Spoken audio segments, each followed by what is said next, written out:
გამარჯობათ, ხელოვნების სახლი მასპინძლობს მორიგ დისკუსიას თემაზე გორის სხვა ამბები, გორის ისტორია და ის ადამიანები, ვინც ქმნიდა ამ ქალაქის ისტორიას, ხაზგასმით არ ვსაუბრობთ ერთ ადამიანზე და იმ დამოკიდებულებაზე, იმ სტერეოტიპებზე, რომელიც აკავშირებს როგორც წესი იმ პიროვნებასთან ამ ქალაქს. ამიტომ გადავწყვიტეთ სწორედ დისკუსიების ამ ციკლის გაკეთება, გაჩვენოთ გორი და ის ადამიანები, ვინც ქმნიდა ამ ქალაქის ისტორიას, სრულიად სხვა მიმართულებით. დღეს ვაჟასა და ვაჟა-ფშაველასა და გორზე ვისაუბრებთ.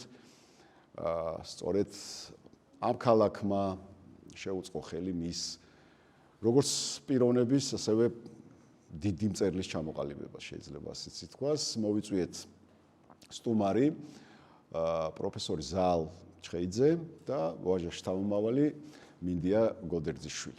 ვფიქრობ და უკვე იცით ვინც ესწრებით ამ დისკუსიას, პატარა შესავალი გვექნება, პატარა მიმოხილვა ვაჟას გორთან დაკავშირებული ისტორიისა და შემდეგ უკვე თქვენ მოგეცემათ ძვირფასო აუდიტორია სიტყვა იმისთვის, რომ დასვათ კითხვები და უფრო მეტი გავიგოთ ლუკა რაზიკაშვილის შესახებ, ვიდრე აქამდე ვიცოდით.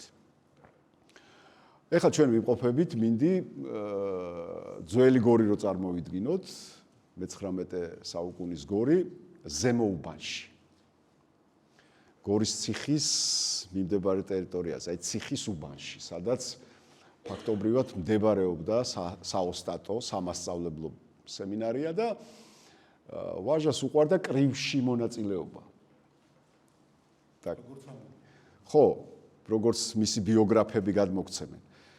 და ზემოუბნელები იმდენად ძლიერები იყვნენ, რომ ყოველთვის ჩაგრავდნენ ქვემოუბნელებს. და ქვემოუბანი რო წარმოვიდგინოთ, ალბათ სამეფო ქუჩის შუა ნაწილიდან წყაროს უბნამდე. ალბათ აი ესე უნდა წარმოვიდგინოთ ქვემოუბანი. და ერთხელ აი ესეთი კრივის დროს, როდესაც უჩაგრავდნენ და ერეოდნენ ზემოუბნელები ქვემოუბნელებს, ვაჟამ, რომელიც უკვე აქ 1879 წლიდან საოსტატო სამასწავლებლო სემინარიაში სწავლობდა, გადაწყვიტა, რომ გვერდში დადგომოდა ქვემოუბნელებს და აი მათ სასარგებლოდ გადაწყდა ის კრივის ამბავი. ხო, და აუცილებლად ალბათ უნდა ვისაუბროთ იმ სასწავლებელზე, რომელმაც არა მხოლოდ ქართველი მოღვაწეები, არამედ აზერბაიჯანელი და სომეხი მოღვაწეებიც აღზარდა. და სხვათა შორის აზერბაიჯანელ ჟურნალისტებთან ჰქონდა ბატონ ზაალ ურთიერთობა და დაიწყეს ძებნა და მთხოვეს რომ მომეძებნა გორში, აი სად იყო ეს საოსტატო სემინარია და მხოლოდ ის შევძელი მე თქვა რომ აი ამჟამინდელი მე-9 სკოლის მიმდებარე ტერიტორიაზე იყო, მაგრამ აი არა გვაქვს შემორჩენილი არც დაფა, მხოლოდ მე-9 სკოლასა აქვს ვაჟა-ფშაველას სახელი მინიჭებული და აზერბაიჯანელები გულის ტკივილით ამბობდნენ, რომ აი ჩვენი განმანათლებლებიც გორში იღებდნენ აი ამ საოსტატო სემინარიაში განათლებას.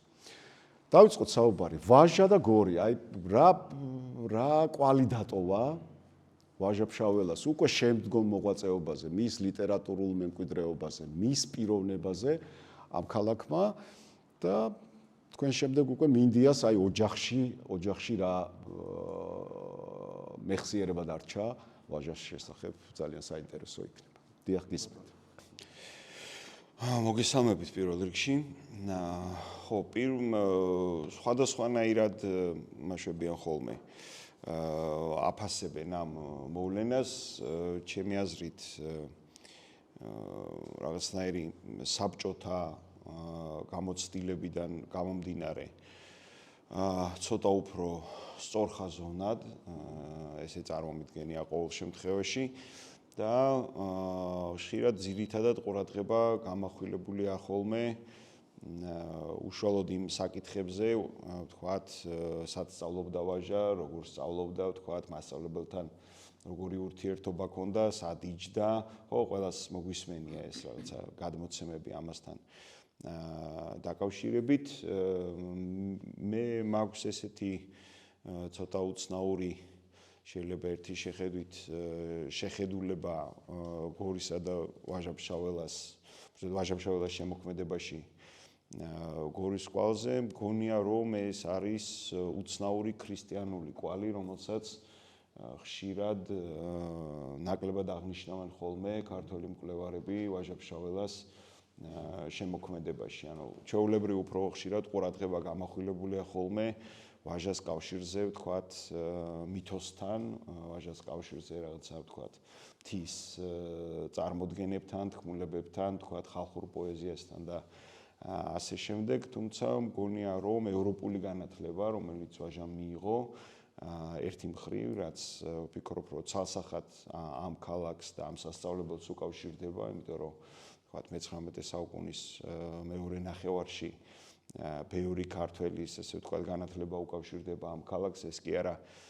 მე-20 საუკუნის პირველ ნახევარშიც ძალიან ბევრი ქართველის განათლება უკავშირდება აქაურობას, ესე შეგვიძლია ვთქვათ, ერთი მხრივ ეს არის, იმიტომ რომ მგონია რომ ეს არის პირველი სივრცე, სადაც ვაჟა გაეცნო, შეიძლება რუსული ენის გავლენით და ასე შემდეგ, ეხლა ამას არ აქვს მნიშვნელობა, მაგრამ გაეცნო ევროპულ ტრადიციას, ევროპულ ლიტერატურას პირველ რიგში, ესე შეგვიძლია ვთქვათ და მეორე მხრივ გაეცნო, ვთქვათ, გასაგებია რომ ოჯახიდან გამომდინარეც ეს ბუნებრივია, მაგრამ გაეცნო ქრისტიანობას უფრო საფუძვლიანად, როგორც ქრისტიანობას, როგორც ჰუმანისტურ ტრადიციას და არა იმდენად როგორც ვთქვათ კანონიკურ რელიგიურ კონცეფტს, ხო?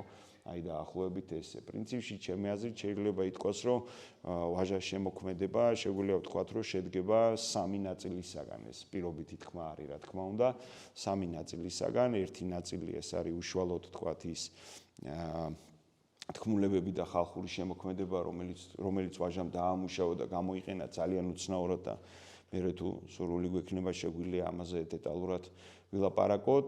მეორე ნაწილი ეს არის ვთქვათ მისი ევროპული ტრადიცია, მისი შემოქმედების ევროპული ტრადიცია, რომელიც მე ვაჟამ გაიღრმავა პეტერბურგში, თუმცა თვითონ ყოველ შემთხვევაში რამდენადაც ჩანაწერებით და გადმოცემით არის ცნობილი, თვითონ დიდად კმაყოფილი არ დარჩენილა პეტერბურგში, ასე ვთქვათ, აი ამ ევროპულ კულტურასთან თავისი ურთიერთობით და უფრო ძვირფას იმისთვის აღმოჩნდა, რატო აღმოჩნდა ეს არ ვიცი, შეიძლება ეს უფრო შედარებით მშობლიური გარემოს, ვთქვათ, ან შედარებით ოჯახური გარემოს დამსახურება იყო, აღმოჩნდა რომ ვთქვათ, საქართველოში კონკრეტულად ვთქვათ, მიღებული ამ ტიპის განათლება მისთვის უფრო ძვირფასი იყო, ვიდრე ვთქვათ, იმიტომ რომ არის შემორჩენილი წიგნები, ვთქვათ, ვაჟას მინაწერებით, არის შემორჩენილი, ვთქვათ, ვაჟას დაკვირვებები პირად საუბრებში იხსენებენ, ვთქვათ, რომელ მწერალზე ან რომელ ფილოსოფოსზე, ვთქვათ, რა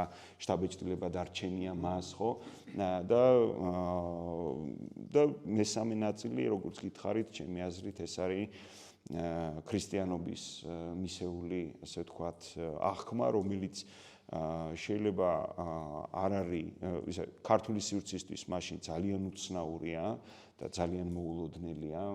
წარმომიდგენია, რომ ვინმეს შეიძლება მისთვის ეს ესწავლებინა, ესე თუ შეგვიძლია ვთქვათ, მაგრამ მგონია, რომ ინფორმაცია, რომელიც მას მიეწოდებოდა, აუცილებლად გახდა საფუძველი, ვთქვათ, მისი ძალიან უცნაური ინტერპრეტაციებისა, სწორედ რო ქრისტიანული, ჰუმანისტური, ხო, რა თქმა უნდა, იმიტომ რომ ვაჟამ საერთოდ არ წარმომიდგენია დღევანდელ ქართულ სივრცეში არც ერთი სასწავლებელი, არა მხოლოდ საშუალო სასწავლებელი, არამედ უმაღლესი სასწავლებელიც კი, რომელმაც შეიძლება ამდენად ღრმა ცოდნა მისცეს საკუთარ მოწაფეს, თქვათ, იმ კონკრეტული ეპოქის ჰუმანიტარული განათლების კუთხით. და ვაჟას ეს ქონდა, ანუ ამას ადამიანი თავისით ვერ ისწავლის, ეს გამორიცხულია.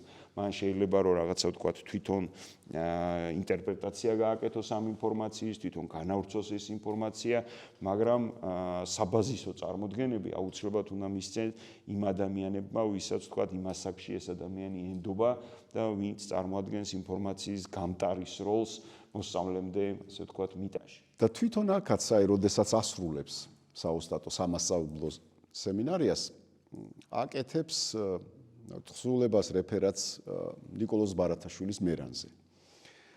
და აქ ყავს უკვე მოხსენიებული ევროპელი განმანათლებლები.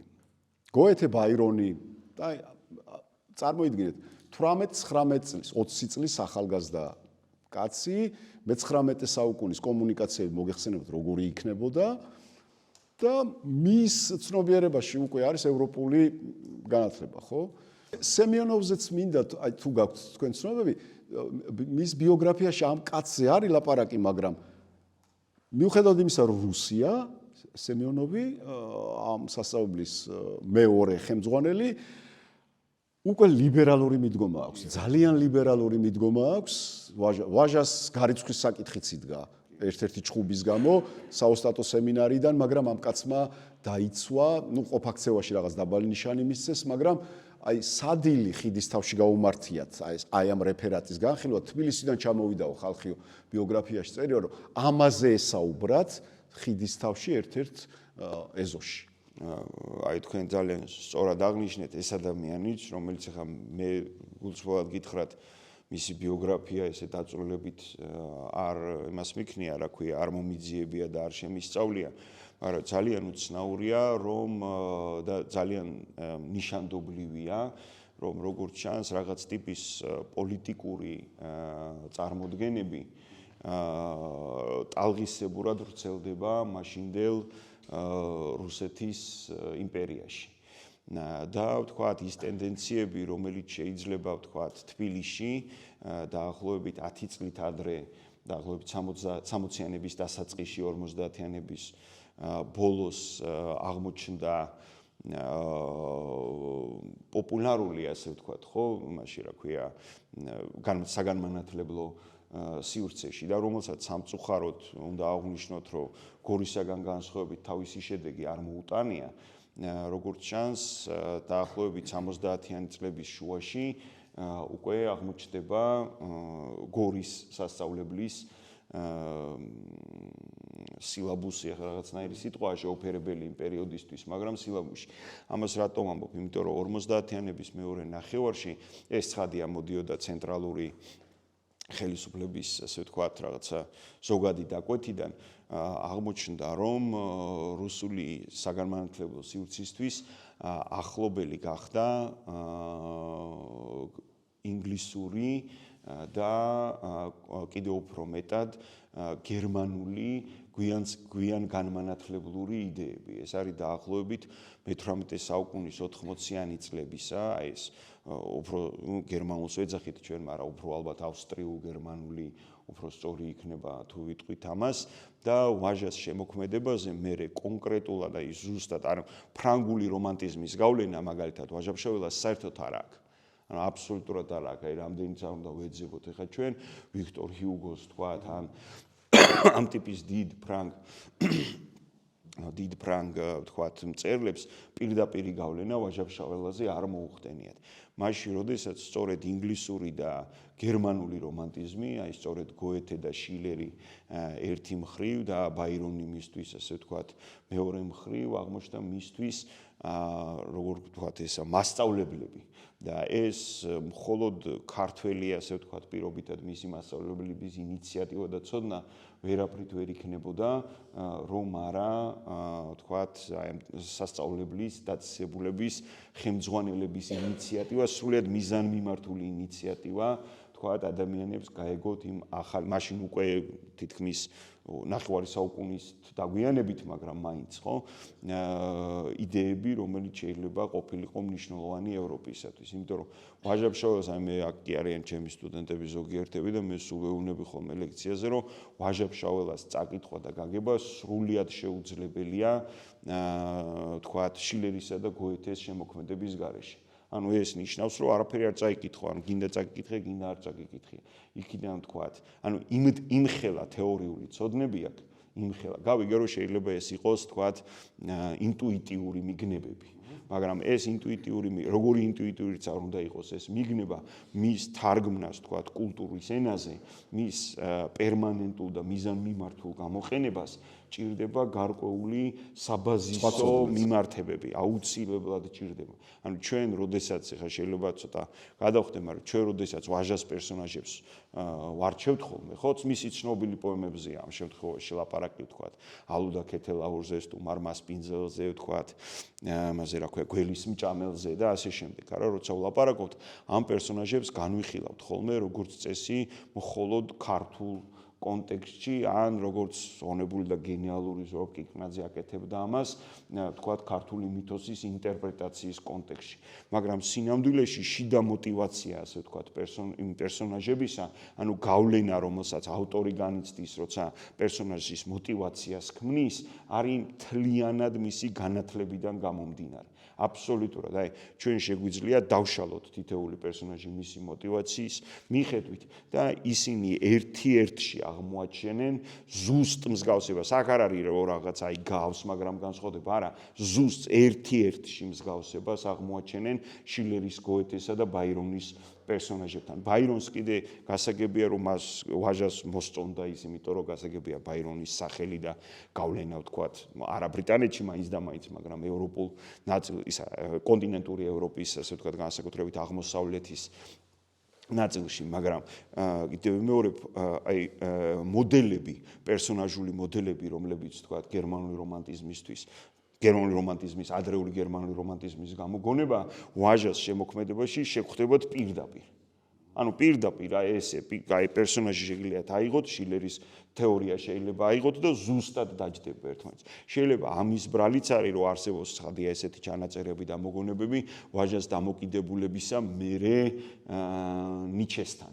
ხო ეს ცნობილი ის არის რა ქვია ცნობილი ამბავია არც ახალს ამ წუთას მე არ ვამბობ და ცნობილია რომ ვაჟა იწუნებდა ნიჩეს და ეკამათებოდა არ ეთანხმებოდა მთელ რიგ საკითხებში და მე მგონია რომ მე როგორც ეს მასწავლეს თავის დროზე მასწავლეს რომ აი ქართველი გენიალური ქართველი რომელმაც ნიჩე ვერ გაიგო და მე რაღაცე ბევრი მე რო წავიკითხე ხო მგონია რომ ის ნიჩეს ეკამათება არა როგორც ქართველი არამედ ეკამათება სინამდვილეში სწორედ გერმანული კლასიკური გერმანული რომანტიზმის გადმოსახედიდან და ედავება მას იმ ცვლილებებს რომელიც ცვლილებებიც თქვა ნიჩემ თავის მხრივ გასაგებია რომ დიდმა ფილოსოფოსმა და დიდმა მოაზროვნემ შეიტანა ვთქვათ კლასიკური საგანმანათლებლო იდეების და ვაჟას მიაჩნდა რომ ეს დამახინჯებაა და ეს არაფერს არ კარგს არ მოიტანს და ეს ადამიანისთვის ზოგადად ნაკლებად დამახასიათებელია. ანუ ის ედავება არა რაღაცა ვთქვათ ქართველი თიდან ჩამოსული კაცი როგორც ის ჩვენ წარმოგვიდგენია ხო რაღაცა ჩოხით და დახეული ჩოხით და ხან გაბრაზებული და ხან ნაწყენი და ხან რაღაცნაირი სინამდვილეში ჩვენ როცა ვაჟას სწავლობთ ყველაზე დიდი შეფასება მისთვის რა წარმოგვიდგენია ხო მეორე დიდი ქართველის ნათქვამი არა რომ ჩვენ ხა კალამი უნდა დავდოთ გზა ვაჟას დაუთმოთ ეს ცხადია დიდი პატივია და ქართული წარმოდგენით გასაგებია რომ ეს დიდი ქება ძალიან დიდი ქება მაგრამ მე გარწმუნებთ რომ ვაჟას მასშტაბი მისი განათლების მასშტაბი და მისი შემოქმედებითი მასშტაბი 100-ჯერ აღემატება ამ ფრაზის საკრალურობას. თუმცა აი აკაკი ამბობს რომ ენას გიწუნებ, ხო, ფშაველო და ვერ გაიგო აკაკი ისინი იდეებით იმდენად მსგავსნი არიან ერთმანეთის ახლა ჩვენ ვაჟას მიმართ ხო რაღაც დამოკიდებულება გვაქვს თქვენ კიდე უფრო მეტად შეიძლება რა მაგრამ აკაკი კიდე უფრო უარესად ვიცით ქართულმა მკითხველმა თანამედროვე მკითხველმა ვიდრე ვაჟაფშაველა იმიტომ რომ ვაჟამ თავისი ცუდად ვამბობ და საწყინად არ ვამბობ ჩემი აზრი ესეთი არ არის რადიკალურად ვაჟამ თავისი სიდიდე ქართულ მკითხველში თავისი როგორ საშინლად ჟღერს ვიცი თავისი ეგზოტიკურობით შეინარჩუნა როგორც სამწუხარო მოსასმენიც არ უნდა იყოს და აკაკი წერეთელი რომელსაც ეს ეგზოტიკურობა არ გააჩნია ბუნებრივად არ გააჩნია ქართული მკითხველისთვის გადაინაცვლა გაცილებით უკანა პლანზე ასე ვთქვათ ხო დღეს ამაზე ახლა სერიოზული ლაპარაკი რომ ვაჟა უფრო დიდი პოეტია თუ აკაკი უფრო დიდი პოეტია არასერიოზული იქნება აბსოლუტურად ცხადია რომ ვაჟა უფრო დიდი პოეტია მაგრამ სინამდვილეში ისინი თავიანთი დროის აი როგორ რაღაცაა იცით ჩემი აზრით შეუძლებელია ისინი იმ პერიოდის საქართველოში დაბადებულიყვნენ. ისინი ანომალიები არიან. ქართული კულტურის ანომალიები არიან. ილია ჭავჭავაძე ანომალია არ არის. ილია ჭავჭავაძე დიდებული ქართველია, მაგრამ ანომალია არ არის. კულტურული ანომალია არ არის. ის მთლიანად გამომდინარეობს იმ ეპოქიდან, რომელშიც ის ცხოვრობდა, რომელშიც შრომობდა, რომელშიც სწავლობდა. არც ვაჟა და არც აკაკი. თავიანთი ბარათაშვილიც კი თავისი ეპოქიდან გამომდინარეობს. გავიგე რომ გენიოსია, მაგრამ თავისი ეპოქიდან გამომდინარეობს. მაგრამ ის, რასაც წერდა აკაკი წერეთელი ხშირად, ყოველთვის არა რასაკვირველი, ის რასაც წერდა ვაჟა-ფშაველა ხშირად, არაფრით არ გამომდინარეობს იმ ეპოქის ქართული კულტურიდან. არაფრით. იმ ეპოქის კი არა, აი გულწრფელად გითხრათ, 50 წლით გვიან რო დაბადებულიყვნენ, მხოლოდ მაშინ შეიძლებოდა გაეგოთ აკაკი და ვაჟა. მხოლოდ მაშინ. ამიტომაც სულაც არ არის შემთხვევითი ეს ყველას გეცოდინებათ ეს ცნობილი ისტორია, როდესაც ვაჟა-ფშაველაზე ლექცია წაიკითხა გრიგოლ რობაქიძემ, ხო, ეს არის 1900-იანი წლების უკიდურესი დასაწყისი გერმანიიდან ახალ დაბრუნებული გრიგოლ რობაქიძე დაბრუნებული ქუთაისის თეატრში წაიკითხა ლექცია და გადმოცემის მიხედვით ესე არის ცნობილი რომ აკაკი წერეთელი ესწრებოდა ამ ლექციას და მე არის თითქოს ესეთი გადმოცემა რომ აკაკიმ ძალიან შეაქო გრიგოლ რობაქიძე და უთხრა რომ ასეთი ღრმა ლაპარაკი ქართულსაც შეძლებია თურმე ლიტერატურაზე ღრმა ლაპარაკი და ასეთი აქამდე ქართულ მწერალზე მე არაფერი არ მომისმენია. სინამდვილეში რა თქმა უნდა არის ეს წინააღმდეგობა, მაგრამ ამის იქით არის არა მხოლოდ ქართული, არამედ საზოგადოდ მსოფლიო ასე ვთქვათ, როგორ გითხრათ, მსოფლიო ჩვევა, მსოფლიო კლიშეა. ადამიანები, რომლებიც პრინციპულად გამოირჩევიან თავიანთი ნიჭიერებით, თავიანთ აზროვნებით სივრცეში, ამ ნიჭიერების ჩარჩოში აღმოჩნდებიან ხოლმე. და თუ რაიმე ვთქვათ, ამ ჩარჩოში არ ხვდება და ასევე დიდია, მაგრამ ცოტა გვერდზია ესე შეიძლება ითქვას მისი აღქმა, მისი დაფასება, მისი შეფასება მათთვის რთული ხდება. ეს არის ფიქრობთ რომ ქართველებს ჭირთ მარტო ჭირდა ყველას, ხო, ტოლსტოის ჭირდა, დოსტოევსკის ჭირდა, თომას მანს ჭირდა, ნაბოკოვს ჭირდა, პოეტებს კიდევ უფრო მეც ჩამოგითვლით ვისაც ჭირდა.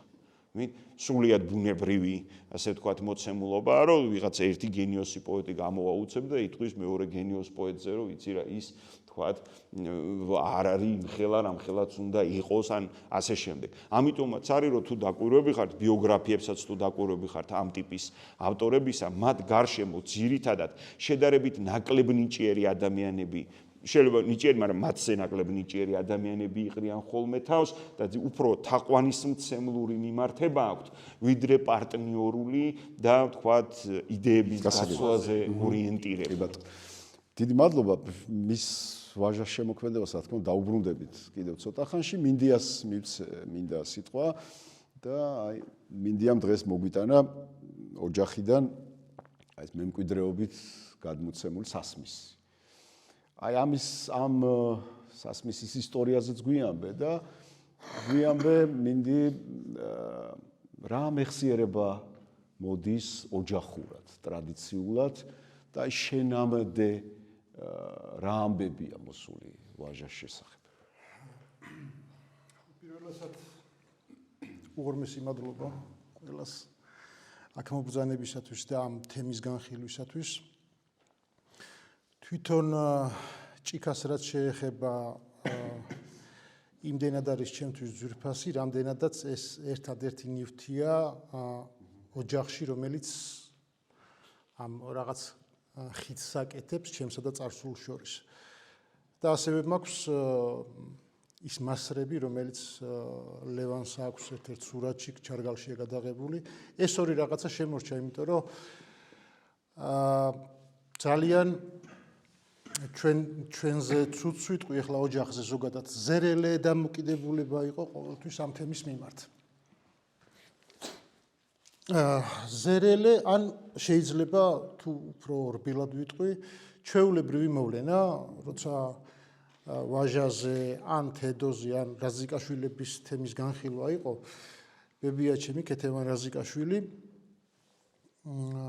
კი, რა თქმა უნდა, პატივისცემით ეპყრობოდა ყველას მომსვლელს და საუბრობდა რაც იცოდა, მაგრამ იმის აღქმა, რომ ვაჟა არის უფრო ზოგადი მოვლენა ვიდრე პაპა, ხო, აი ამის ის არ იყო თითქოს განსაზღვრება და საერთოდ მე მიჭირს ამ თემაზე საუბარი, ეხლა არ მინდა ისე იმად დავემგვანო ამ მშობლებმა რომ იციან ხოლმე რა ჩემი შვილი განა, იმიტომ რომ ჩემი შვილია.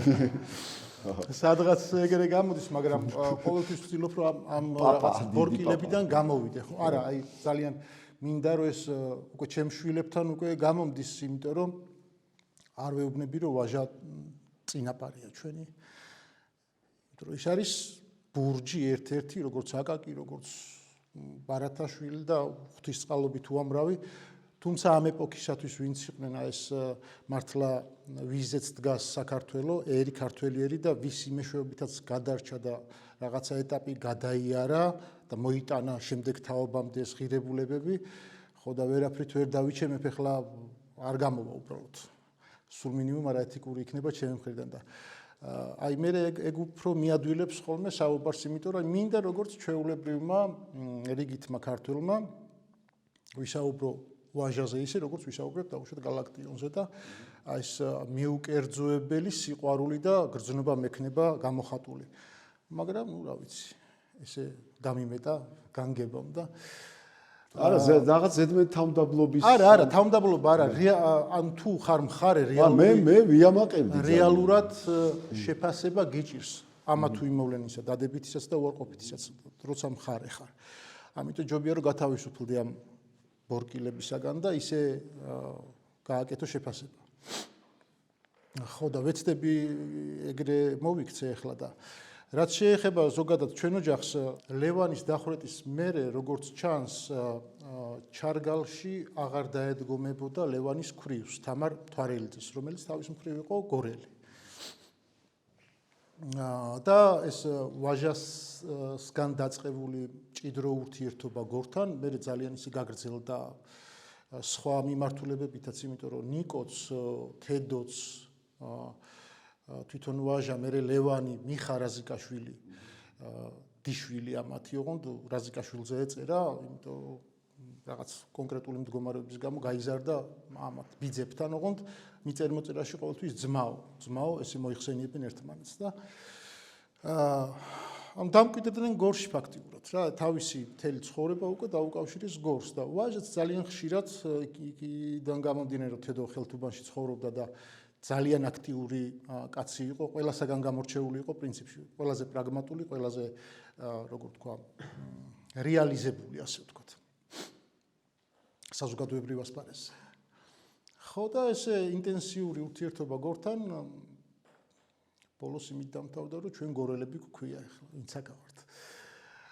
ხო და რას ვამბობდი, რომ ესე იგი ბებიაც სხვათა შორის აი იმასთან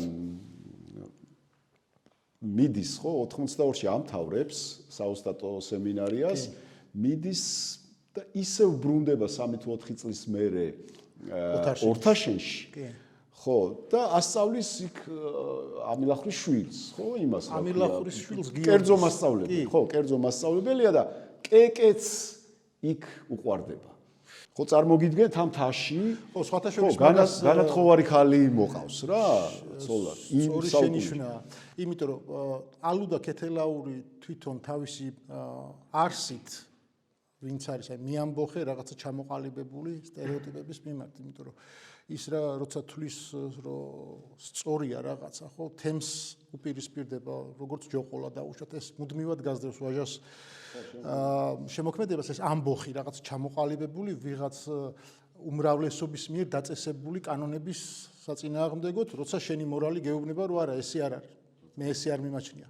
და თვითონ ეგ ძალიან სწორი შენიშვნაა, რომ კეკეც განათხოვარი ქალი წაიყვანა ცოლად და დამოკიდებულებაც მე ესეთია, რომ ესე იგი სახში როცა დაბრუნდებოდა რაღაცა ხანგრძლივი სხვაგან ყოფნის შემდეგ თბილისში ჩამოვიდა და სათიბში წავიდა და სოდნია რომ ხელში აიტაცებდა თურმე და დაატრიალებდა და ეხლა ეგ ფშავში და მთაში ზოგადად ქალთან ეგეთი დამოკიდებულება სახალხოთ გამოჩენა სიყვარულისა ცოტა ესეთი თემა იყო საპირისპირო ჩამოყალიბებული აზრისა. იქ არის მე კიდე ეკლესიის კედელზე რომ მიზანში ესროდნენ და ნუ ერთ სიტყვით შეიძლება მას სპეციალურადაც აკეთებდნენ, რომ ეს წამოეკიდებინათ რაღაცა მახინჯი აზროვნების გამოხტომები და გამოვლინებები. და თავის ქორწილშიც კი იჩხუბა. დუქანში როცემა იქ. ჩხუბი ხო წეღან ხო თქვი რომ კრივში ერთ-ერთი კარგი ის იყო რა ქვია ჩხუბარი და როგორც ჩანს ყბების დამუშავება ეხერხებოდა. ხო, მაგრამ დაუბრუნდეთ იმას, რასთანაც მე მქონდა პირადად შეხება, რომ კარგად მახსოვს თამარი მთვარელიძე, ანუ ლევანის მეუღლე, თამარა ბებო, რაღაცა ლექსების თქმა უყვარდა, ხოლმე უკვე ღრმა მოხუცებული იყო. ხო და წამოვიდა ჩარგლიდან, იმიტომ რომ როგორც ჩანს, იქ ის გარემო შეიქმნა, რომ უნდა წამოსულიყო. ჩამოვიდა, მაგრამ აქ სახლი არ ქონდა და მიეკედლა მამამისს და თავის ძმებს. იმ ადგილზე, სადაც ახლა ვცხოვრობთ, ეგ არის ის ძველი ადგილი, რომელიც სხვათა შორის როგორც მე ვიცი, რომელ უბანზე ამბობ? ეხლა შარტავას ქუჩა, ნინოშვილის ქუჩა, ჯუღაშვილისა, ზემოუბანი და ეგ ყოფილა, როგორც ვიცი, თუმანოვის საკუთრება, ვაჭარი ყოფილა თუმანოვი და სავარაუდოდ ალბათ რაღაცა გული უგრძნობდა, რომ ქონებებს დაერეოდნენ ცოტა ხანში, გაკულაკების ეგრეც მოხდა მე და ეს ნაკვეთები ესე დაზომა და გაყიდა. და თავიდან ყოფილა ესეთი თუმანოვის შესახვევი, თუმანოვის მეორე შესახვევი და მან დიყიდეს ლევანმა მანამდე, ანუ დახვრეტამდე რა თქმა უნდა, პერსპექტივაში ალბათ ფიქრობდა, რომ დაფუძნდებოდა, ესე ქონა გადაწყვეტილი, გვერდით იყო მთვარელიძეების სამოსახლო, ანუ მოყვრებისა და გადაღმა, ანუ ჩვენი მესერის იქით მხარეს იყო ჯუღაშვილის ქუჩის მხრიდან უკვე მიხარაზიკაშვილის სამოსახლო ნაკვეთი. თუმცა ვერც ერთმა ვერ მოახერხა იქ სახლის აშენება, მიხაც დახვრიტეს მოგვიანებით და როცა ჩამოვიდა სამი შვილის დედა უკვე დაქვრივებული, თუ კი რამე გააჩნდა ეს ქორწილის საჩუქრები, ფული, სქამარხანჯალი, ვერცხლეულის ფშაური შიბი ქვია ეს მოსართავი და სამკაულები, ეს ყველაფერი გაყიდა და ალბათ დაახლოებით 30 კვადრატია ააშენა სახლი, რომელსაც იატაკი არ ქონდა და გადახურული იყო. ხო, და მახსოვს ესეთი რაღაცა, რომ თურმე ყოველთვის ქონია გამოკრული ფუთა ერთი ხელით ტანსაცმლით, პურით და ყველით, რომ სულ ეშინოდა, რომ ლუკასაც წაიყვანდნენ შვილს, ანუ ლევანის ვაშს, პატარა რეპრესიების წლებია. ხო, იმიტომ რომ ყველა გარშემო ყველა მოაშთეს და ძალიან ლოგიკური შიში ქონდა ამისა და თუ შევესწარიო მე ან ვიღაცა ყველა გაფრთხილებული ყავდა რომ ეს მიაწოდეთო რა იმ ეტაპით რო წაიყვანდნენ გზაში ცოტა საკვები ქონოდა მინიმალური. ხო და ეს მუდმივი და ძალიან დიდხნიანი სტრესი ბოლომდე გამოყვათ. მე რაღაცა პერიოდის მერე უკვე ლუკა რო გადარჩა და არ წაიყვანეს და არ დახვდეს, მე ომში იყო, ომის მონაწილე იყო. მე რაღაცები დაწყნა და დალაგდა და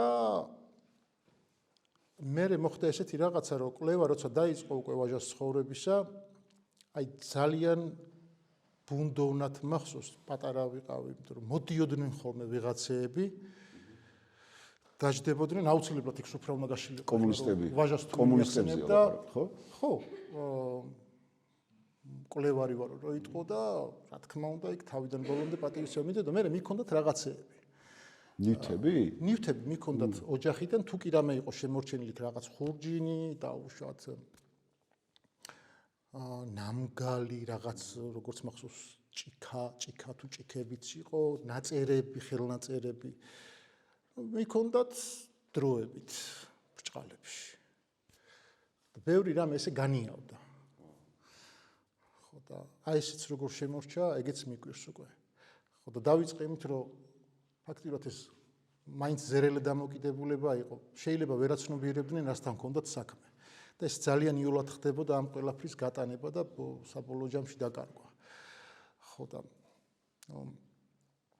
რა ვიცი, საბოლოო ჯამში არც ჭიქას, არც ქამარხანჯალს დიდი მნიშვნელობა აღარ აქვს, მნიშვნელობა აქვს იმას, რომ ეგ მოვლენა როგორც ასეთი იყო საქართველოში, იყო გენეტიკურად აზროვნებით ქართველი, ამას არავის დასამცირებლად არ ვამბობ, უბრალოდ როგორც ქართველი, კარგია რომ შენ გენეტიკაში ესეთი ვიღაცა არის ქართულ გენეტიკაში და ძალიან დიდი სურვილი მაქვს, რომ ვაჟაზე როცა მიდგება საქმე და არა მარტო ვაჟაზე, არ იყოს მხოლოდ სადღეგრძელოს ჩარჩოებში მოქცეული და იმ სუფრით შემოსაზღვრული და ის იდეალები და ის აზროვნება, რაც თქვენ ბრძანეთ, ანომალური აზროვნება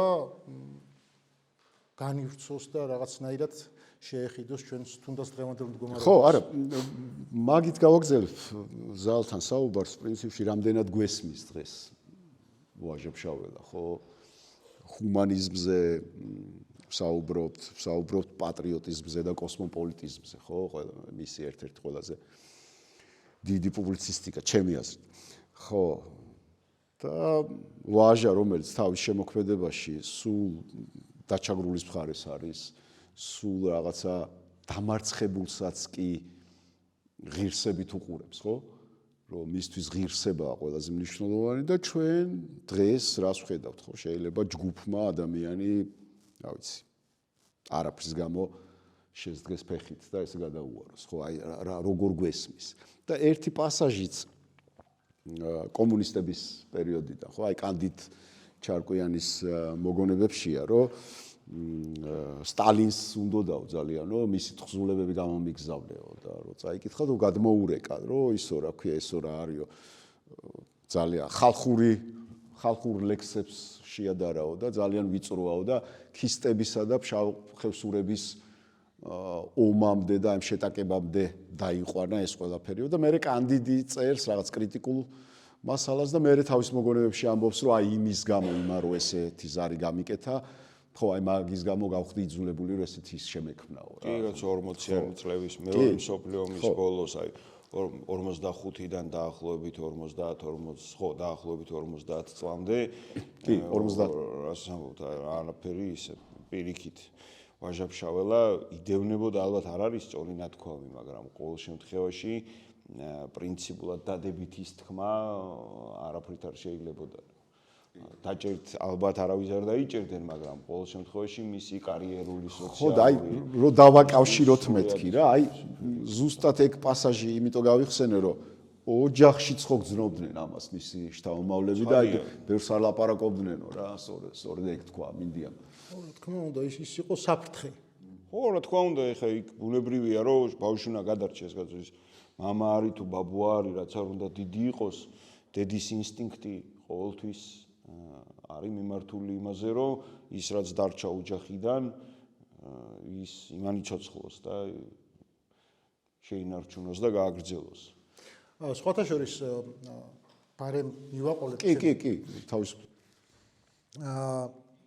ბრძოლა იმ ადამიანებთან, ვისაც შეეძლო ეროვნული მუხტი შეენარჩუნებინა, ძალიან ტექნიკურად მიდიოდა გარდა პირდაპირ უხეშჩარევისა და ფიზიკური მოსპობისა და მე ესე ვფიქრობ, თავიდან როგორც მოგახსენეთ, როგორც მიუკერწვებელი, მაყურებელი ვაჟა-ფშაველას შემოქმედებისა, რომ შვილიშნუკრის ნაამბობის ავტორამდე დაიყვანეს და იას უთხარი ტურფას უცრემლი მომივიდა, რა მაგარია, წიფელი აალაპარაკა და ბუნება აალაპარაკა.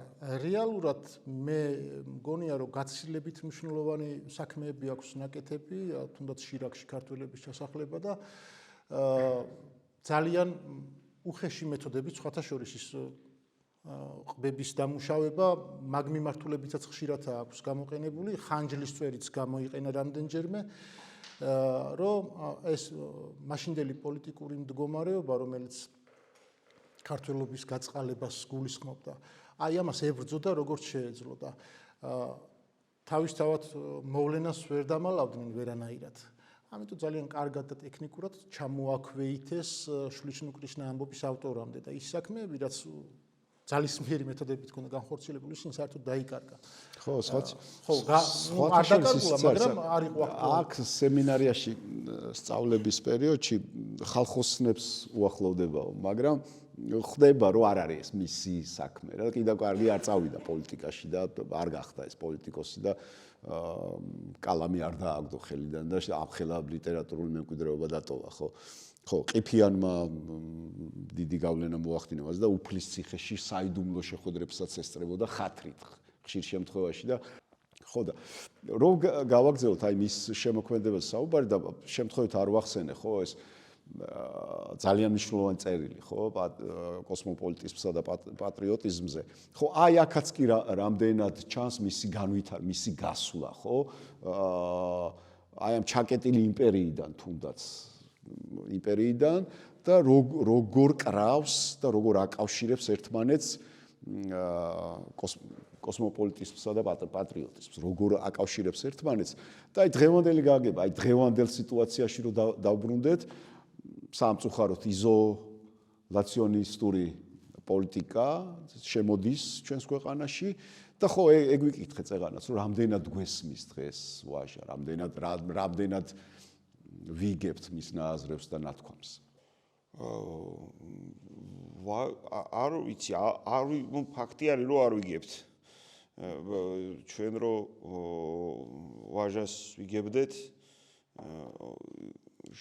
არ ვიქნებოდით ისეთები როგორებიც ვართ და სულ ცოტა შეგვწყვებოდა მაგრამ ნუ ეს არის რა ქვია სპეციფიკური მოვლენა ანუ ვაჟას მიუხედავად იმისა რომ თქვათ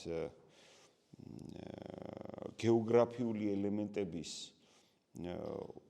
მისთვის ცხადი გეოგრაფიული ელემენტების პერსონაჟებად გადმოტანა შეეძლო თავის ტექსტში რაც კონკრეტულად მისი თქვათ კუთხისთვის დამახასიათებელი გეოგრაფიული ელემენტებია ეს ისე შეეძლო გაეკეთებინა რომ მაგალითად მისი გაგება თქვათ თანამედროვე ფილოლოგისთვის შესაძლებელი ყოფილიყო მხოლოდ იმ შემთხვევაში თუ მას ეცოდინება ევროპული შუა საუკუნეების ლიტერატურა ანუ ვაჟა-ფშაველამ შესანიშნავად იცოდა რომ რა თქმა უნდა შეიძლება ნებისმიერმა დაწეროს გენერალური ლექსი ამაზე არ არის ლაპარაკი სრულიად განათლების არ მქონე ადამიანმა ესეც სრულიად გასაგებია უბრალოდ მან ეს ყველაფერი თან იცოდა ანუ მაგალითად მოდელები რომელსაც ის პერსონაჟებისთვის იყენებს ეს არის ერთი მხრივ შუა საუკუნეების ევროპული ეგრეთ წოდებული სარაინდო ლიტერატურის ტრადიცია, ოღონდ თავისი შიშველი ფორმით კი არა, იმ ფორმით, რა ფორმითაც ის გაიგეს მე-19 საუკუნის ბოლოს და მე-19 საუკუნის დასაწყისში გერმანელებმა და ინგლისელებმა. ანუ ეხლა მე არ მაქვს ილუზია და არ ვიცი ყოველ შემთხვევაში არაფერი იმის შესახებ, რომ ვაჟას არიქა წაკითხული შეიძლება ქონდა რაღაცა შუა საუკუნეების თქვათ ევროპული პოემები შეიძლება ქონდა, მაგრამ არ ამგონია გულწრფელად გითხრათ. მე მგონია რომ მისი ცოდნა ამ ყველაფრის შესახებ მოდიოდა სწორედ იმიდან რა ქვია, აი გერმანელებიდან და ინგლისელებიდან კონკრეტულად, რომლებიც მე-18 საუკუნის ბოლოს და მე-19 საუკუნის აი 30-იან დაახლოებით. და ამ ყველაფერს რუსულ თარგმანში კითხულობდა. კი, ეს კითხულობდა რუსულ თარგმანში. და ეს არის რა ქვია, ოღონდ ეს არაფერში მას ხელს არ უშლის, ცხადია, არც ერთი წამით. აი მაგალითად ვაჟა-ფშაველა მიცის და ვაჟა-ფშაველა აკაკი წერეთელთან ერთად არის პირველი ქართველი ავტორი, რომელიც აი უკვე რუსულ პერიოდში ასე ვთქვათ, ხო, ევროპულ მე-18 საუკუნის დასაწყისის შემდეგ პირველი ავტორია, წარმოიდგინეთ 160 წლიანი დაახლოებით ეს არის რა ქვია, ჩავარდნა დიდი ინტელექტუალური ჩავარდნა არის პირველი ავტორი, რომელიც მაგალითად დამუშავებული ლიტერატურული ფორმით იყენებს სიზმრის მოდელს მაგალითად. და ეს ახლა ჩვენ რო ვამბობთ ამას ძალიან იოლად ჟღერს. მე სულ ვეუბნები ხოლმე ჩემს სტუდენტებს, რომ ეხლა ეს კი ფროიდის მერე და იუნგის მერე კი დავჯდებით მე და თქვენ და ვილაპარაკოთ, რომ იცი სიზმრის ამდენი მოდელი არსებობს, ეს. მაშინ არაფერი ეს არ არსებობს. ესეგებია ხო? ანუ ამას სინამდვილეში როცა რაღაცას პირველად აკეთებ, მერე გაკეთებულზე რაც არ უნდა იოლად ჩანდეს, რაც არ უნდა ცხადი იყოს, რომ ხო, ახლა კაცი ამას იზამდა,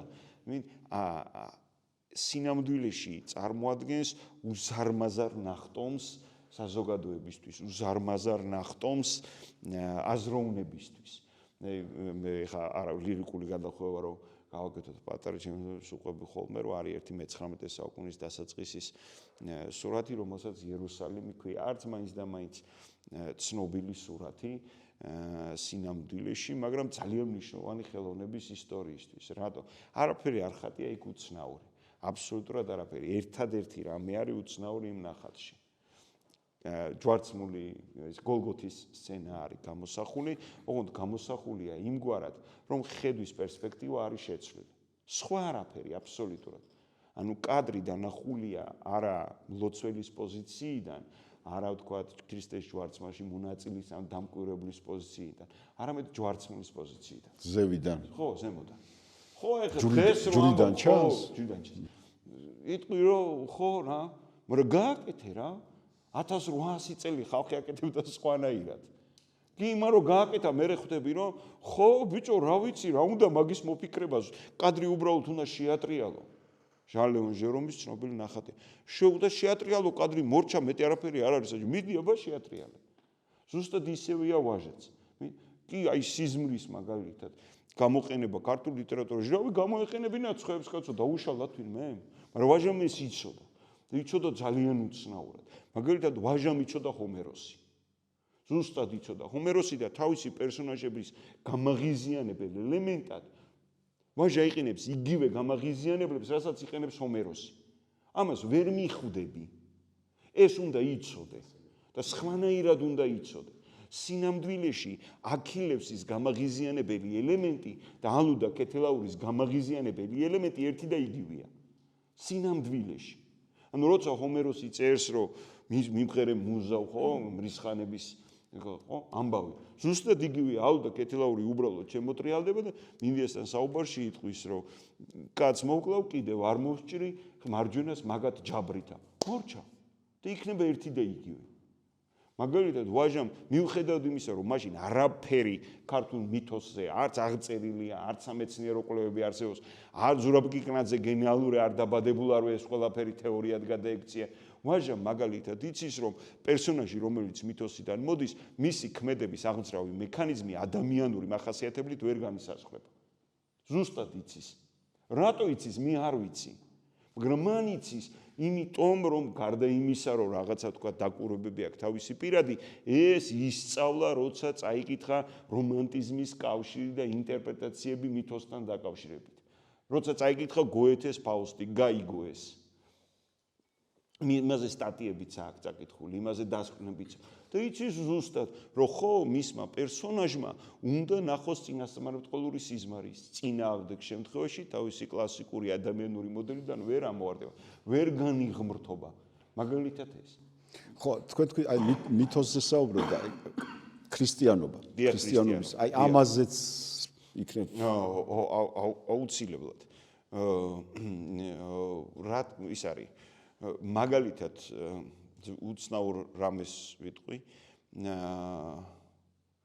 ვაჟა-ფშაველა ახალ ქართულ ლიტერატურაში, ახალ ქართულ ეპოქაში არის პირველი მწერალი და მე მგონია რომ ეს მან ცოტა რუსული ლიტერატურიდან ისესხა ალბათ, თავისი ისესხა არასწორია. მიხვდა რომ მაგარი იყო და დაასწრო ყველას და თავის ტექსტში წამოიღო. პირველი ქართველი მწერალია, რომელსაც მიცვალებული პერსონაჟი ყავს გამოყვანილი როგორც ცოცხალი. პირდაპირ.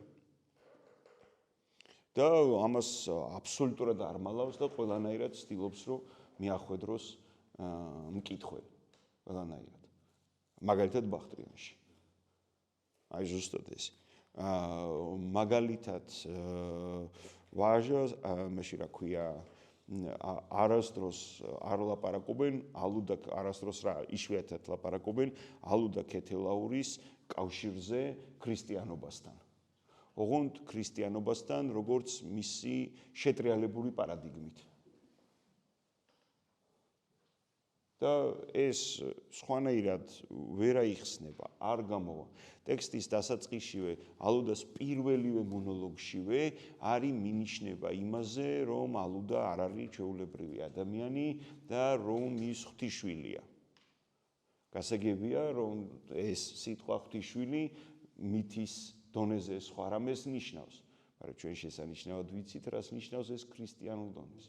და ვაჟა ზუსტად ამიტომაც არის ბრწყინვალე, რომ ამ ორ, ასე ვთქვათ, ერთმანეთისგან ერთი შეხედვით დაშორებულ ცნებით მოცემულობას, რომელიც ერთი სიტყვით შეიძლება აღიწერებოდეს, აერთიანებს და გვერდ-გვერდ სვამს.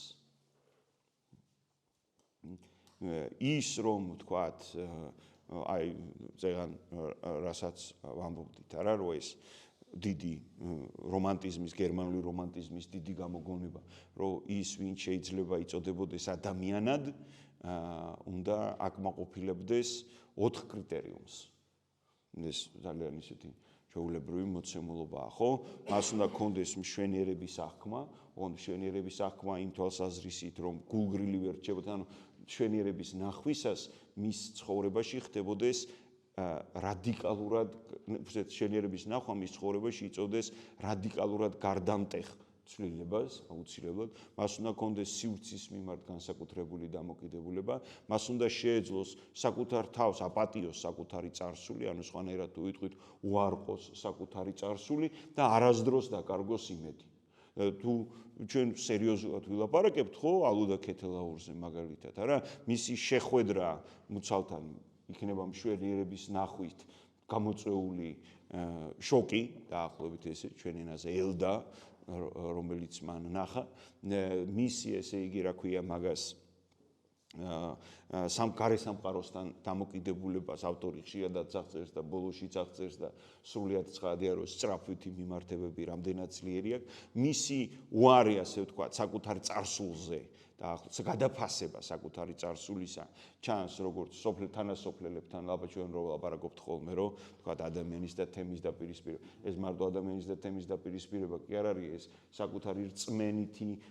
საკუთარი რწმენით მოცემულობებში დაეჭება. სხვათა შორის ვაჟას ეს ჩვევი ამას აკეთებს ის სტუმარმა სპინძელშიც, როცა ჯოყოლა ელაპარაკება აღაზას. და ზუსტად ამ საუბრის დროს ჯოყოლა გადააფასებს თავის, ესე ვთქვათ, იქამდელ საკუთარ წარმოდგენებს, ხო?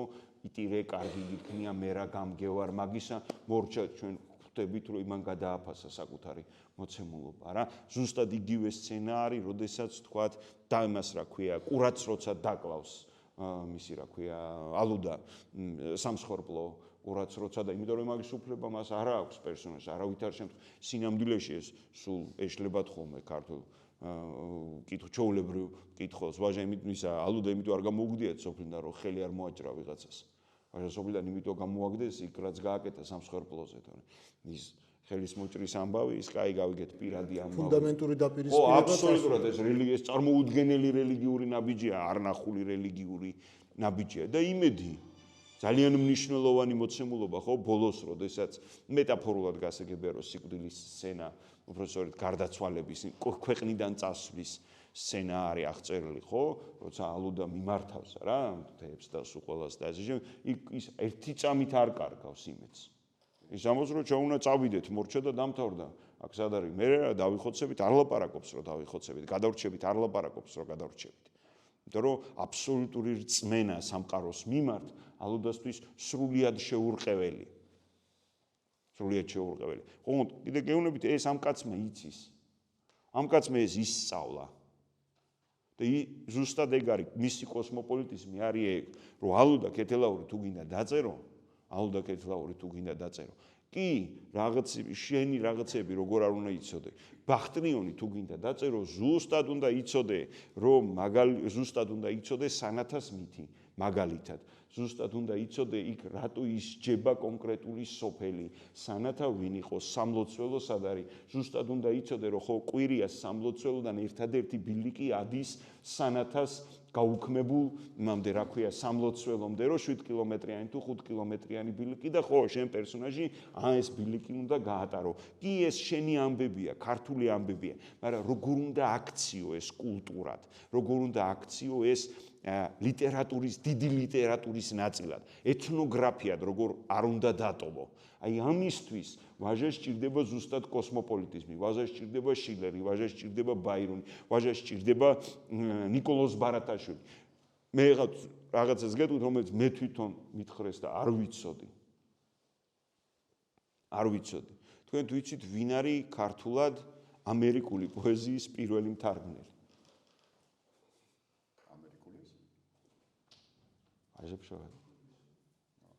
ვაჟა-ფშაველა არის პირველი მთარგმნელი, რომელმაც ქართულად თარგმნა ედგარ პოს ყორანი.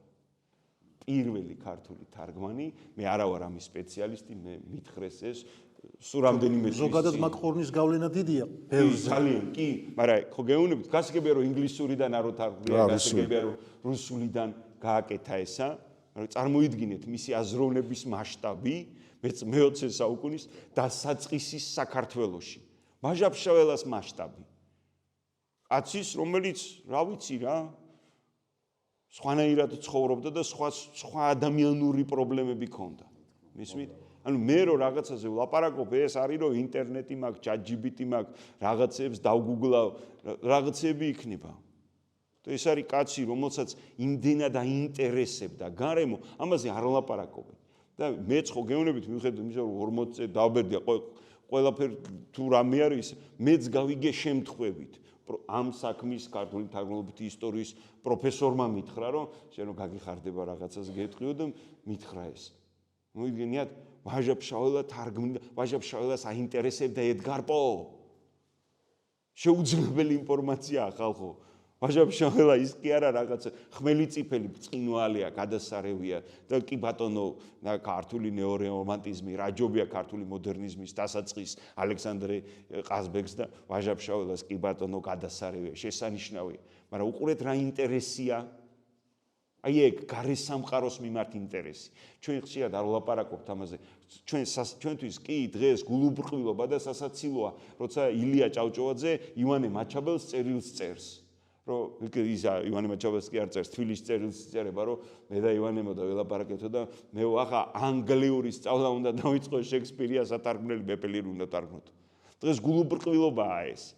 გასაგებია ხო? რა ანგლიური სწავლა უნდა დავიწყო. მაგრამ ამ ამბავს თუ სხვანაირად შეხედავთ, თუ შეხედავ როგორც იმ ეპოქის სოფლიოს აი ძალიან უცნაურად რთულ და ცუდი სიტყვა, მაგრამ უნდა გამოვიყენო, ცოტა არ იყოს ჩამორჩენილ მხარეში დაბადებული ადამიანის ინტერესს და სწრაფვას გარესამყაროს მიმართ. ქვეყანაში სადაც წერა კითხვა ძალიან ბევრი არის. სანამ ესენი არ დაარსებენ, არაფერი არავინ არ იცის კაცო. აი ეს კაცი, რომელიც ჯერ არაფერი არ არის, ჩემზე 10 წლით უმცროსია ხალხო.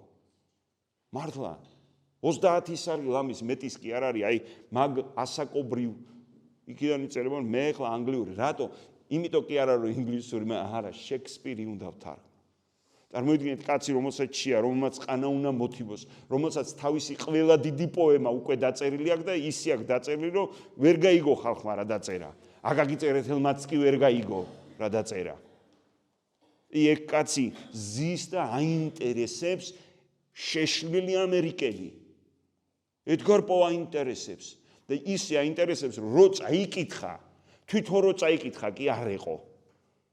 დაჯდა და შეეცადა რომ ეთარგმნა. მიუხედავად იმისა, რომ ორიგინალი არ იცის და არა, ისმით, ეს დიდი ინტერესების ხალხია. მათთვის საზღვარი, ინტელექტუალური საზღვარი არ გადის იქ, სადაც ისინი დაიბადნენ. და შესანიშნავად ხვდებიან, რომ ეს მოცემულობა, ეს ანუ თვითონ იმ სამყაროს საერთო კაცობრიული სამყაროს ნაწილები არიან. და ეს ძალიან მნიშვნელოვანია მათთვის. უკიდურესად მნიშვნელოვანია. რომ კაცმა ქართულში დაწერა წინასწარმეტყველური სიზმარი და ეწერა რა სხვას რა? რატო ვერ დაწერა? და ეწერა. რა ამან დაწერა? რატო? იმიტომ რომ იცის, რომ ეს მაგარია. აი ვაჟაში ეგ არის ბრწყინვალე. რომ გარდა თავისი ინტუიტიური პოეტური ნიჭიერებისა, მან იცის, რომ მაგარია. და უბრალოდ კი არ გონია, რაც წაუკითხავს, რაც უსწავლია, რითაც დაინტერესებულა, ამით იხდება, რომ მაგარია. იმიტომ არა რომ ვიღაცას ეჯიბრება, არა, სხვა განცდა აქვს. საკუთარი არსებობის რადიკალურად განსხვავებული განცდა. და აი საკუთარ თავს რო უფლებას აძლევ. საკუთარ თავს რო უფლებას აძლევ. აი წარმოიდგინეთ პირველად აძლევ ამის თავს უფლებას, რომ მისი რა ქვია, ჯვარცმის სცენა დაწერო როგორც ალუდა ქეთელაურის ბოლო თავი. თქვენ წარმოგიდგენიათ როგორ სხვაგან ხარ?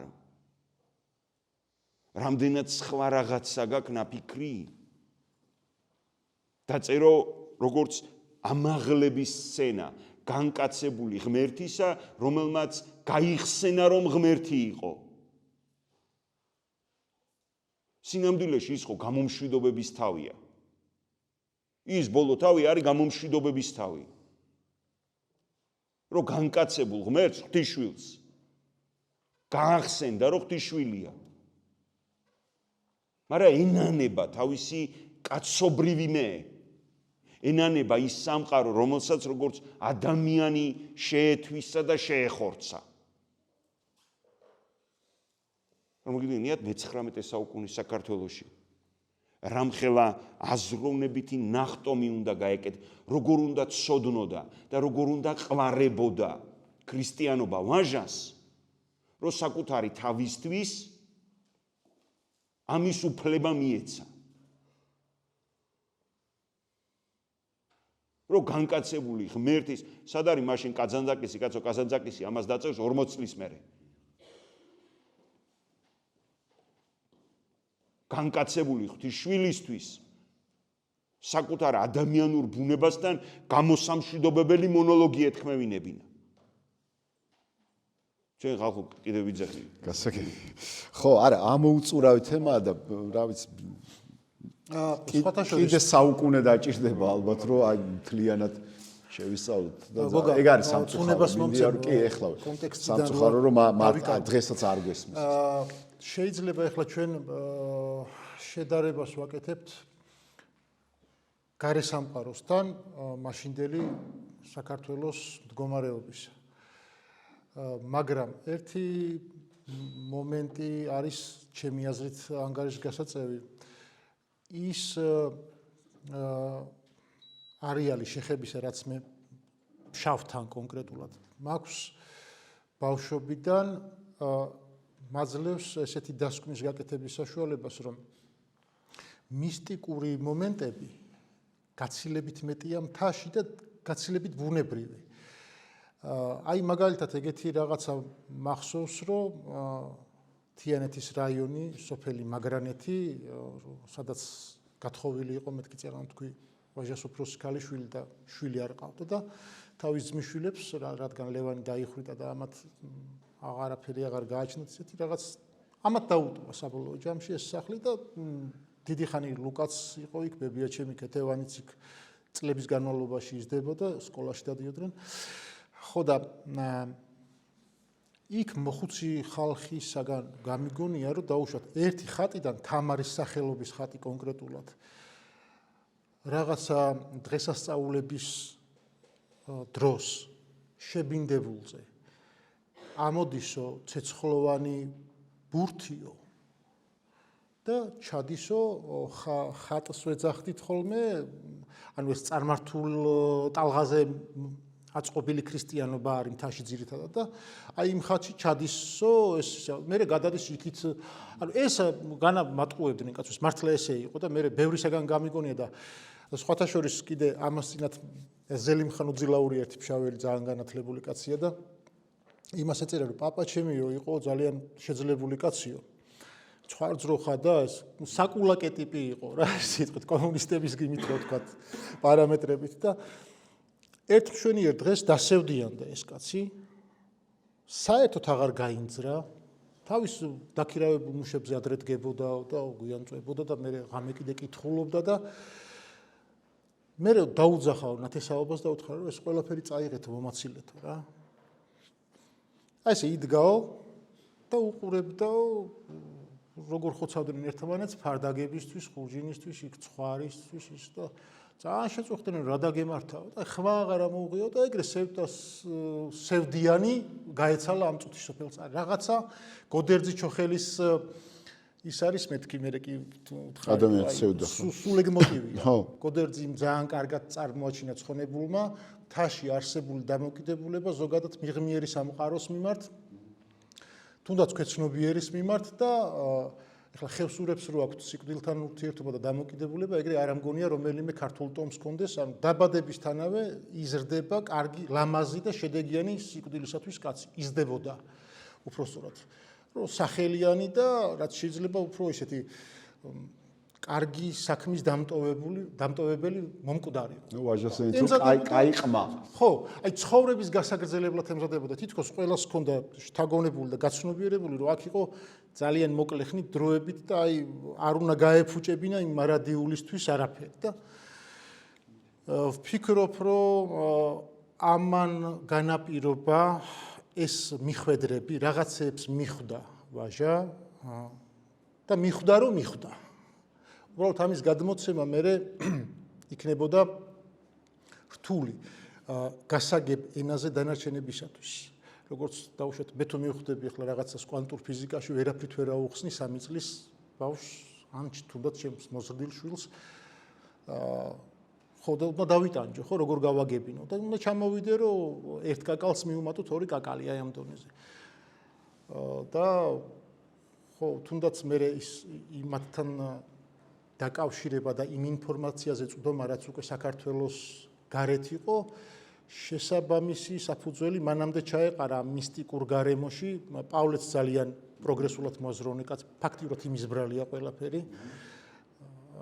ხო, მამა სასულიერო პირი. პავლე იმდენად პროგრესული ტიპი იყო, რომ მამამისი პავლეს მამა თავის მხრივ თოფით დაძდევდა, კაცო, ნუ სწავლობ, არ შეიძლება ეშმაკისაო. კი, ეგეც არის. ის იცალუდა კეთელაური იყო თავის კვადრატში, ის დაუპირისპირდა იმ განათლებას ძველი აღთქმის ახალი აღთქმის შეცვლისა ქრისტიანობასთან კავშირში განვიხილავთ ამ ყველაფერს და ძალიან სწორი ის არის თქვენი კალაპოტი შემოთავაზებული, რომ ყოველ წუთში ხდება იმ ძველი აღთქმის შეცვლა ახალი აღთქმით და ზუსტად იმ ფორმულის გამოყენება, რაც მაცხოვარმა გამოიყენა რეალურად და ამისათვის შეიძლება მოკვდე კიდეც, მაგრამ მზად ახარ რომ მოკვდე.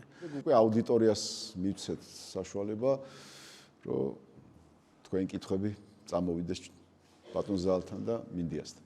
გამარჯობა, პირველ რიგში მადლობა მოხსენებებისთვის. ხო, მე მაქვს ესეთი შეკითხვა, აი მაგალითად, გველის მჭამელში, ხო, გველის მჭამელის მინდია, ვიცით რომ იყო რაღაცა ესეთი ძველი ფშაური ხო გაის მინდიას მითი და შემდეგ უკვე ვაჟამ აქცია ეს გველის მჭამელი ამ ინტერპრეტაცია და მე მაქვს ასეთი აზრი რომ აი მინდია შეიძლება განვიხილოთ როგორც რაღაც დეტალები ნიჩე ზარატუსტრადან რომ ანუ იცნობდა ნიჩე ზარატუსტრას ვაჟა და აი ვაჟამ თუ რაღაცნაირად ეს ჩვენ დაუკავშირებთ ნიჩე ზარატუსტრას მინდიას ოღონდ არა რაღაცა სრულად ზარატუსტრას იდეებს აი მაგალითად ის რომ ზარატუსტრას გამოქვაბულში ყავდა არწივი და მგველი და მასაც ჰქონდა ის უნარები რომ ცხოველების ენა გაეგო და ეს თუ არის რაღაცა კავშირში ქრისტიანულ ეპოსთან ერთად, ანუ ქრისტიანობასთან ერთად.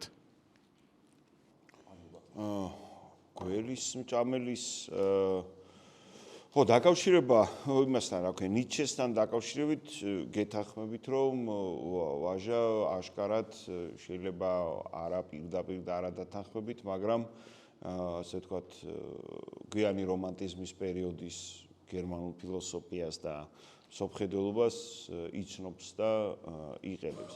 მე მაინც უფრო მგონია რომ ეს ესე იგი რა ქვია მიმართება რომელსაც თქვენ ავთ უფრო გოეთესთან, გოეთეს ფაუსტთან უფრო მგონია რომ შეიძლება იყოს ასე ვთქვათ კავშირში ვიდრე უშუალოდ ვთქვათ ნიჩესთან, იმიტომ რომ სინამდვილეში ეს მოტივი რომელსაც თქვენ ამბობთ ძალიან პოპულარული მოტივია თითქმის მთელი საუკუნის განმავლობაში მე-18 საუკუნის მეორე ნახევრიდან მოყოლებული, ასე რომ ვთქვათ. რაც შეეხება ზოგადად ვაჟას არ უყვარს სიმბოლოები. და რთულად ეურთიერთობება სიმბოლოებს. და ამისი მიზეზი ჩემი აზრით არის ის, რაც თქვენ ბრძანეთ წეღან, რომ ვაჟასთვის ეს სიმბოლოები რაღაც მეტაფორული აღნიშნულები კი არ არის, რომელმაც რაღაცა სხვა ინფორმაცია უნდა მოგაწოდოს ან სხვა თქვათ კავშირები უნდა დაგანახოს. არამედ მისთვის ცხადი სიცოცხლის ცხადი ფორმებია. ამიტომაც არის, რომ შესავალი ნაწილი, თქვათ, გველის მჭამელის შესავალი ნაწილი, რომელიც არის აშკარად გაცილებით ზედაპირულია თავისი ბუნებით, ვიდრე ვთქვათ, დანარჩენი ტექსტი მერე. ეს არის, რა ქვია, ზოგად ვაჟას ნაკლებად ახასიათებს ხოლმე. დასაწყისის ესე შედარებით ნაკლებად მნიშვნელოვანი ფორმით წარმოდგენა. მაგრამ ამ შემთხვევაში უბრალოდ მას სჭირდება ლოგიკური საფუძველი იმისა, რეალისტური, მისი წარმოდგენით რეალური საფუძველი იმისა, რის დაწერასაც მე აპირებს. იმიტომ რომ როგორი მისტიკოსიც არ უნდა იყოს ვაჟა, მაინც დაბადებული და გაზრდილი არის იმ სამყაროში, სადაც რეალიზმი თხრობის მთავარი ენაა და შესაბამისად მიზეშედეგობრიობა, ვთქვათ, თხრობის განვითარებისას რა, მნიშვნელოვან საფუძველს წარმოადგენს. შესაბამისად აი მისი რა ქვია ეს გველის და ვთქვათ მოხარშვის და ხორცის მოპარვის ესე ვთქვათ სცენა მგონია რომ მას პირდაპირ ვთქვათ ზღაპრიდან დაახლოებით ესე შეიძლება ითქვას არის აქვს ამოღებული იმის და გამოყენებული იმისათვის რომ მე ამ კაცზე მთავარ კონფლიქტზე დაახლოებით ესე მოყვეს ჩემი შტაბეშტილებით კიდევ ვიმეორებ ვაჟას სიმბოლოები არ უყვარს და რასაც იყენებს ვთქვათ პირობითად სიმბოლოს რასაც იყენებს იმას ჩვენ აღვიქვამთ სიმბოლოდ თორე ვაჟა სულ არ აღიქვამდა სიმბოლოდ ანუ მისთვის ეს მისტიკური სამყაროს ბუნებრივი ნაწილი იყო ერთგვარი წინასწარმეტყველების ნაწილი რომელიც ვთქვათ მისი სამყაროს ვაჟას აზროვნება ხომ თლიანად მითოსური აზროვნების წესით არის რა ესე წარმოდგენილი და შესაბამისად ეს მითოსური სამყაროს ელემენტები მისთვის ბუნებრივია ჩვენ თუ ვთქვათ რეალურ ვთქვათ რაციონალურ სამყაროში რაციონალური სამყაროს საზღვრებით შემოვიფარგლებით, მაშინ იქცევა ის სიმბოლოდ, თორე ვაჟასთვის სულ არ იყო სიმბოლო. ხო და ეს ქრისტიანობასა და წარმართულ ხო, რა თქმა უნდა, კარგად სინთეზს კარგად უკეთებს. თავისი ბუნებით ის არის წარმართი, რასაკო. წარმართი, ცუდი ნათქვამია. ხო, მაგრამ უკეთესად არ ვიცი როგორ უნდა ვთქვა რა. მითოსის მიმდევარი. ქართული მითოსის ანუ მისი მსოფლმხედველობა, მისი წარმოდგენების სამყაროს შესახებ იკვებება სწორედ ამით. და ქრისტიანობა კიდე მას ჭირდება როგორც მას ჭირდება და ის იყენებს არა როგორც ამ სამყაროს საწინააღმდეგო ელემენტს, არამედ როგორც ბუნებრივ შემადგენელს, ბუნებრივ დანამატს ამ სამყაროსი რა. რამდენად შეიძლება ვაჟასთან ეს დავინახოთ, რომ რელიგია არ არის რაღაცა კანონიზირებული ყოველდღიურობა და ეს არის აზროვნება, რომელიც აი გათავისუფლებაში და თუნდაც იმ ამბოხის სწორად წარმართვაში დაგეხმარება. გამადლობა. სრულიად გეთანხმებით. ვაჟა ისევე როგორც მისი ეპოქის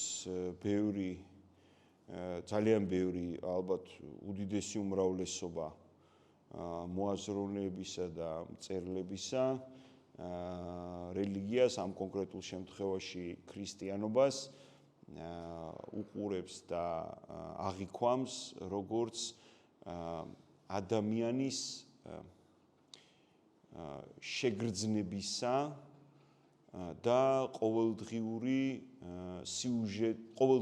შეგრძნებასა და ყოველდღიურ სიუჟეტურ ფორმას. ანუ მათთვის ქრისტიანობა ეს არის მათთვის ღმერთი არის შეგრძნება და არა კანონიკური, თქვათ, განმარტებებით ისინი არ ხელმძღვანელობენ კანონიკური განმარტებებით. ეს ჰუმანიზმის ეპოქის შედეგია და ისინი ყველანი ესეთები არიან. ყველა აი ძნელად მეტყვით მე-19 საუკუნის დიდ მოაზროვნეს, დიდ პოეტს, დიდ მწერალს, რომელიც რელიგიას ამ ფორმით არ აღიქვამდეს და ვაჟაც არის აუცილებლად მათ შორის. ისინი, თქვათ, სახარებისეულ მოვლენებს, სახარებისეულ რაღაცა იგავებს უკავშირებენ და აღიქვამენ როგორც მათ ცხოვრებაში რეალურად მომხდარი სიუჟეტების ინტერპრეტაციას. ისინი ცდილობენ რომ ეს ამბები, მათთვის ერთდროულად რეალისტური არის ეს, ყოველდღიურობის ნაწილია ეს და მეორე მხრივ ეს არის შეგრძნება.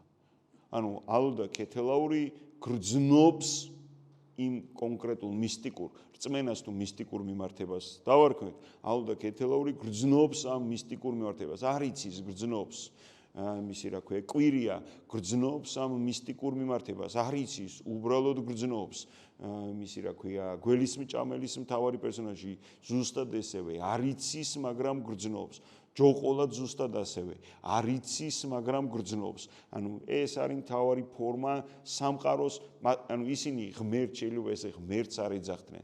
ისინი გამოიყენებენ სხვადასხვა სიტყვას, სხვადასხვა ცნებას გამოიყენებენ მის აღსაწერად. შეიძლება ეს იყოს ჭეშმარიტება, შეიძლება ეს იყოს სამყარო. გასაგებია ხო? აი ამ თვალსაზრისით აღიქვამენ, ამბობენ რომ სამყარო ეს არის განცდითი მოცემულობა. რწმენა ეს არის განცდითი მოცემულობა. სიცოცხლე ეს არის განცდითი მოცემულობა. და ამით ისინი ჰუმანისტურ საფუძველს უქმნიან, თქვათ, იმ რაღაც კანონიკურ გადმოცემებს და შეხედულებებს, რომლებიც გულწრფელები თუ იქნებით, მათთვის უკვე აღარ არის ახლო. იმიტომ რომ ნებისმიერ შემთხვევაში ისინი მაინც იმ ეპოქის შვილებია, როგორ დაშორებულებიც არ უნდა იყონ თავიანთი ეპოქიდან, მაინც იმ ეპოქის შვილები არიან და იმ ცოდნის, ასე ვთქვათ, რაღაცა მატარებლები და პროდუქტები და განხორციელებლები არიან, რომელიც მათ მემკვიდრეობით, ასე ვთქვათ, ნებსით თუ ნებლიეთ ერგოთ. დიდი მადლობა ზალჩხეიძეს, დიდი მადლობა მინდია გოდერძიშვილს და თქვენ დიდი მადლობა აუდიტორიას, რომ მიიღეთ მონაწილეობა ამ დისკუსიაში და ჩვენ რა თქმა უნდა ხელოვნების სახლი გავაგრძელებთ ამ დისკუსიათა ციკლს და არაერთი საინტერესო ისტორია და ადამიანი გვინდა რომ ასე ვთქვათ გავაცოცხლოთ კიდევ ერთხელ თქვენს წინაშე. მადლობა, დიდი მადლობა. მადლობა.